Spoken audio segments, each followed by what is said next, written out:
Good morning class 8th। Now we will continue our chapter. पिछले video में हमने rayon के बारे में पढ़ा था, टाइप्स ऑफ सिंथेटिक फाइबर्स में। आज हम पढ़ेंगे नायलॉन के बारे में। Nylon is another man made fibre. In 1931 it was made without using any natural raw material. Nylon भी एक मैन मेड फाइबर है जैसे रेयॉन था, लेकिन रेयॉन में वुड पल्प का इस्तेमाल किया गया था। मीन्स ये एक नेचुरल सोर्स था इसका। लेकिन 1931 में नायलॉन को जब बनाया गया तो पहली बार ये ऐसा फाइबर था, ऐसा सिंथेटिक फाइबर था जिसमें किसी भी तरह का नेचुरल मटेरियल यूज़ नहीं किया गया था। इसे it was prepared from coal, water and air. इसको कोयला, पानी और एयर को रिएक्ट करके बनाया गया था। तो इसको हम मान सकते हैं it was the first fully synthetic fibre. ये टोटली सिंथेटिक फाइबर था क्योंकि इसमें किसी भी नेचुरल सोर्स मतलब प्लांट्स और एनिमल्स से मिलने वाली किसी भी चीज़ का इस्तेमाल नहीं किया गया था। Natural nylon fibre was strong, elastic and light. Nylon fibre काफ़ी स्ट्रॉन्ग था। इलास्टिक मतलब जैसे हम रबर को खींचते हैं और वो वापस से वैसे ही हो जाती है, तो इसको बोलते हैं इलास्टिक होना। मतलब उसको खींचो तो वो खराब नहीं होता है, बल्कि वो वापस से जब छोड़ दो तो अपने पुराने रूप में आ जाता है, उसको इलास्टिक बोलते हैं। तो नायलॉन स्ट्रॉन्ग था, इलास्टिक था और हल्का था। It was lustrous and easy to wash. इसके अलावा इसमें एक चमक होती है और इसको धोना और सुखाना भी आसान होता है। So it became very popular for making clothes. तो फिर जल्दी ही ये बहुत पॉपुलर हो गया और इससे कपड़े बनाए जाने लगे क्योंकि ये दिखने में बहुत सुंदर लगता था और इजीली वॉश भी हो जाता था, इसमें ज़्यादा प्रॉब्लम भी नहीं होती थी। We use many articles made from nylon. हम बहुत सारी ऐसी चीज़ें यूज़ करते हैं जो नायलॉन से बनी होती हैं, जैसे कि सॉक्स, नायलॉन के सॉक्स पहनते हैं, रस्सियाँ होती हैं, रोप्स, टेंट मटेरियल जो होता है वो भी नायलॉन से बनता है। टूथब्रशेस, उसके जो ब्रिसल्स होते हैं वो नायलॉन से बनाए जाते हैं। कार की सीट बेल्ट्स बनाई जाती हैं। स्लीपिंग बैग्स जो हम ट्रेन वगैरह में यूज़ करते हैं। कर्टन्स होते हैं नायलॉन के जो काफ़ी सुंदर सुंदर कलर में और चमकदार से कपड़े से बनते हैं, वो कर्टन्स भी नायलॉन से बनाए जाते हैं। Nylon is also used for making parachutes and ropes for rock climbing. Nylon का जो धागा होता है वो इतना स्ट्रॉन्ग होता है कि उससे पैराशूट और रॉक क्लाइंबिंग के लिए जो रस्सी होती है वो भी नायलॉन से बनाई जाती है, क्योंकि उसे बहुत ज़्यादा स्ट्रॉन्ग चीज़ चाहिए होती है जो कि नायलॉन फाइबर से मिलती है।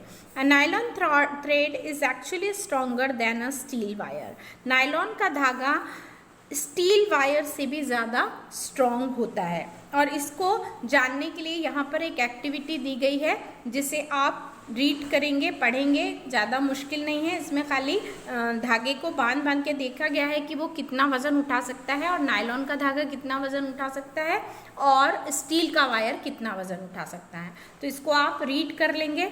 आपको ये समझ, अगर आपको कुछ समझ में नहीं आएगा तो आप एक मैसेज डाल देंगे अपने ग्रुप में, तो मैं फिर आपको दोबारा से एक्सप्लेन कर दूँगी। अब इसके बाद हम और सिंथेटिक फाइबर्स के बारे में पढ़ेंगे, that is polyester and acrylic. Polyester अलग होता है, एक्रिलिक अलग होता है। तो पहले हम पॉलिएस्टर के बारे में पढ़ेंगे। Polyester is another synthetic fibre. ये एक अलग तरह का सिंथेटिक फाइबर है। Fabric made from this fibre does not gate wrinkled easily. इस धागे से, फाइबर से जो कपड़े बनाए जाते हैं उनमें ज़्यादा आसानी से रिंकल्स नहीं पड़ते। मतलब कई कपड़ा ऐसा होता है जिसको हमको आयरन नहीं करना पड़ता है, प्रेस नहीं करना पड़ता है और वो ऐसे सिकुड़ते नहीं हैं, अच्छे रहते हैं। इट रिमेन्स क्रिप्स, ये बिल्कुल सीधा रहता है और इज़ ईजी टू वॉश। इसको धोना भी बहुत आसान होता है। So it is quite suitable for making dress material. इसलिए इससे कपड़े बनाना काफ़ी आसान है। ज़्यादातर मम्मी लोगों की जो साड़ियाँ होती है, जिन्हें हम सिंथेटिक साड़ियाँ बोलते हैं, वो पॉलिएस्टर से बनी होती हैं।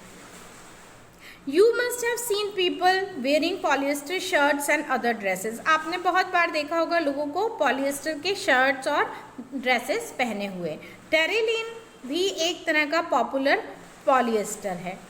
It can be drawn into very fine fibers that can be woven like any other yarn. जो पॉलिएस्टर होता है इसके फाइबर्स को भी आराम से धागा बनाया जा सकता है, जैसे हम दूसरे कॉटन वगैरह का धागा बनाते हैं वैसे ही इसका भी धागा बनाया जा सकता है। अब यहाँ पर एक जिज्ञासा, एक क्यूरियोसिटी है पहेली को।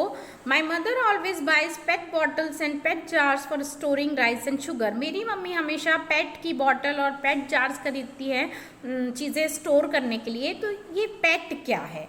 ये पेट क्या है? Polyethylene टेरिफ्लेट, PET। पेट को हम एक ये बहुत ही कॉमन टाइप का पॉलिएस्टर है जिसका फुल फॉर्म होता है पॉलीएथिलीन टेट्राफ्लेट।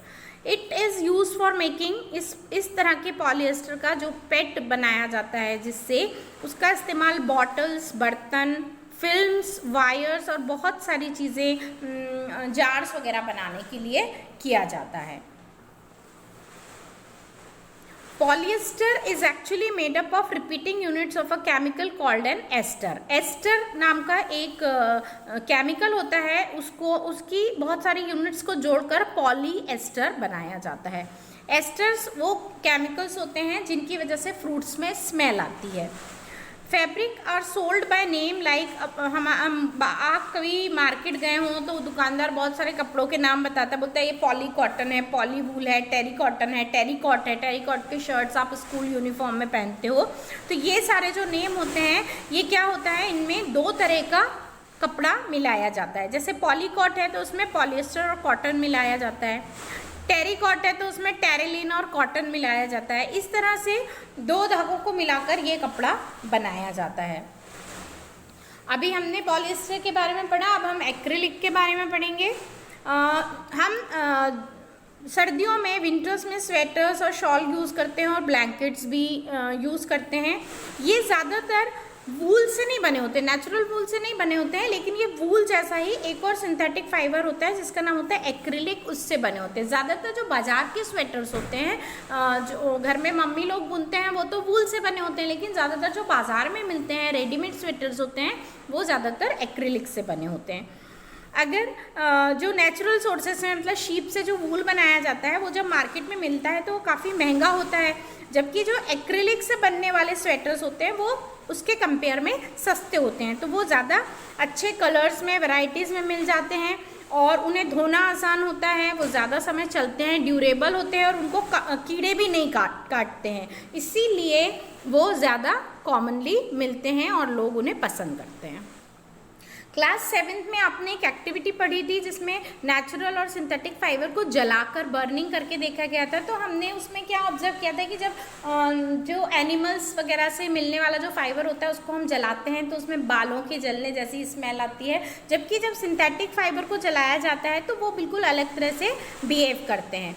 सिंथेटिक फाइबर्स क्या करते हैं, जब उनको जलाया जाता है तो वो मेल्ट होने लगते हैं और ये उनका सबसे बड़ा डिसएडवांटेज है कि ये जो कपड़े होते हैं, सिंथेटिक फाइबर होते हैं, ये आसानी से आग पकड़ सकते हैं और ये बहुत ज़्यादा खतरनाक हो सकता है।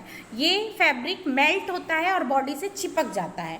इसकी वजह से ये सजेस्ट किया जाता है कि जब भी आप किचन में काम कर रहे हैं या लैब वगैरह में काम कर रहे हैं, कुछ ऐसा काम कर रहे हैं जहाँ पर आग का इस्तेमाल होता है, एसिड्स का इस्तेमाल होता है, तो नायलॉन के कपड़े या सिंथेटिक मटेरियल के कपड़े नहीं पहनना चाहिए, हमेशा कॉटन के कपड़े पहनना चाहिए। ठीक है। All the synthetic fibres are prepared by a number of processes using raw material of petroleum origin called petrochemicals. जितने भी सिंथेटिक फाइबर्स होते हैं वो पेट्रोलियम के मटेरियल से बनाए जाते हैं, इसलिए उन्हें पेट्रोकेमिकल्स भी कहा जाता है। आज के लिए इतना ही, अब आगे की वीडियो में मैं आपको भेजूँगी।